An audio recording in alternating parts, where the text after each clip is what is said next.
বেরিয়ে আসলেন।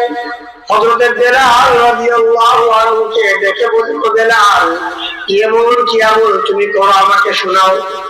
আচ্ছা এবার বলেন দেখি আল্লাহর নবীর আমলের সামনে দুনিয়ার কোন আমল না আছে নাকি? হযরত বেলাল বললেন, নবী আপনার সামনে আমি কি আমলের কথা বলবো? আল্লাহ নবী বলেন, বেলাল তারপরে তোমার একটা ছোট আমল আমার কাছে বলো। হযরত বেলাল বলেন, নবীজি আমি জীবনে কোনদিন কখনো বিনা ওযুয় থাকি না নবীজি।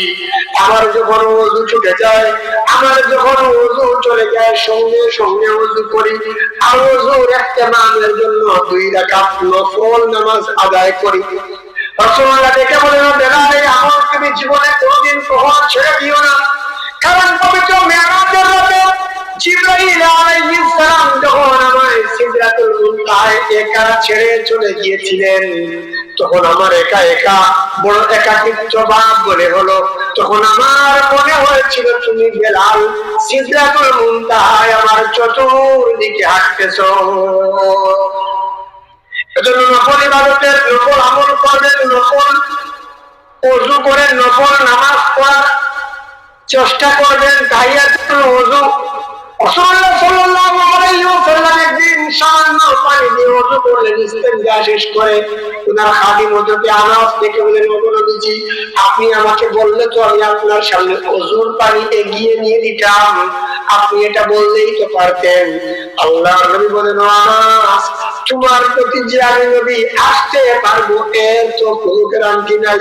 এর ভিতরে যদি মালাকুল মউত আমার কাছে আল্লাহর কাছে নিয়ে যাওয়ার জন্য চলে আসেন, আমি তো আমার আল্লাহর দরবারে ওযু অবস্থায় দাঁড়াতে পারবো।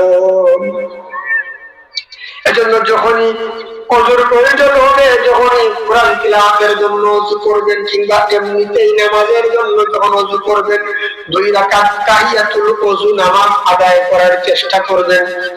আমরা তো শুধুমাত্র তাহিয়াতুল ওযুর নামাজ জুম্মাবারের জন্য রেখে দেই, খালি জুম্মার নামাজে গিয়া পড়ি তাহিয়াতুল মসজিদ, নফল মসজিদ, তাহিয়াতুল ওযু না।